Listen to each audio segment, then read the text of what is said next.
Hi everyone!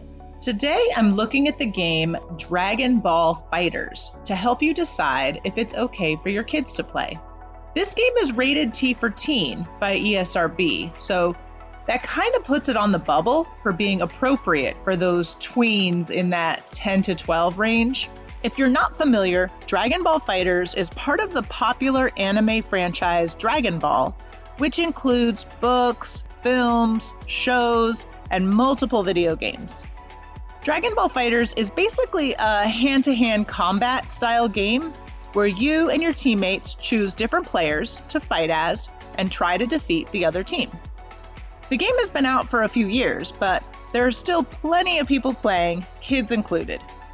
I have to admit, I'm not super familiar with Dragon Ball anime or with this particular game, so I'm sure you guys will tell me in the comments if I get something wrong. If you're new here at OK for Kids, I review various aspects of these video games, including cost, violence, profanity, and sex, to see if they're okay for your kids. That being said, let's get into the ratings, starting with cost. This game is available on all the major consoles, as well as on Steam. The prices vary a bit, but it seems to cost roughly $20 on Xbox, PlayStation, and Nintendo Switch. So why is the game $60 and up on Steam? I have no idea why that would be, but maybe you can tell me in the comments if you know. There also are some in-game purchases where you can unlock certain characters for a price. Adding in the sizable amount of merch available from both the game and the show, I'm going to set this to medium. Next up, let's talk about violence. This is probably the big one for most parents. I think it's probably the reason the game got that T for teen rating. This is a game about fighting. That's the whole point. You literally do nothing else but fight. But even though it's 100% fighting, the scenes aren't super realistic. And even though there are lots of different weapons, like swords, energy balls, and more, there's no gunplay of any kind. You see the results of fighting with things like explosions and just like dust clouds. You can see some of the examples here. You don't really see any blood or gore. I had to really think about how I felt about this style of game and this style of violence. Like I said, it is all fighting, so of course there is violence. But I mean, when you take your kid to karate or jujitsu class, that's all fighting as well. Now, I know this isn't the same thing as that, but I hope you get my point. Not all violence is at the same level. So in the end, I'm going to set this one to a medium. Moving on to sex. This game is mostly in the clear here, but some of the female characters are overly sexualized. It isn't a huge problem in the game though, so I'm going to set it to low. Language seems to be in pretty good shape as well. There is minor profanity in some of the cutscenes, but it's just stuff like damn, ass, and crap.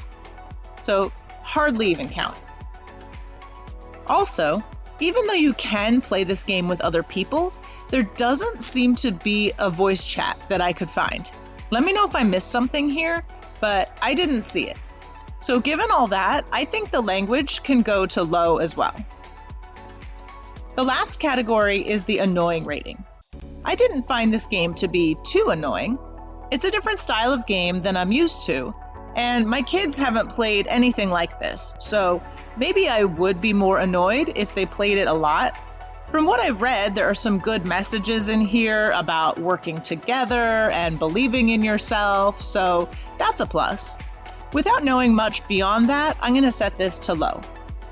Okay, those are all the ratings. Honestly, I expected this one to be worse. I thought there would be more blood, and I just thought I would generally think the violence was worse. Now, don't get me wrong, this isn't my new favorite game or anything, and if I did let my kids play, I would limit how much time they spent on it. But it's not terrible. I think this game is okay for kids age 11 and up. And there's a whole universe to dive into with this game and the associated anime characters from Dragon Ball. There are graphic novels and the shows, but even beyond that, there are books and videos on how to draw anime characters, or you could dive into the whole anime culture.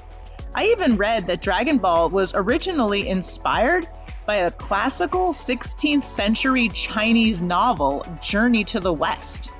So there are a lot of ways that you can branch out into some really interesting activities if your kid starts playing this game. So what do you guys think? Did I get the age about right, or was there something I missed here? Like I said, this is really a brand new style for me, so hopefully I didn't get it too wrong. That's all I have for today. Thanks for watching. And don't forget to subscribe to see more reviews of what games, shows, and more are okay for your kids. See you next time.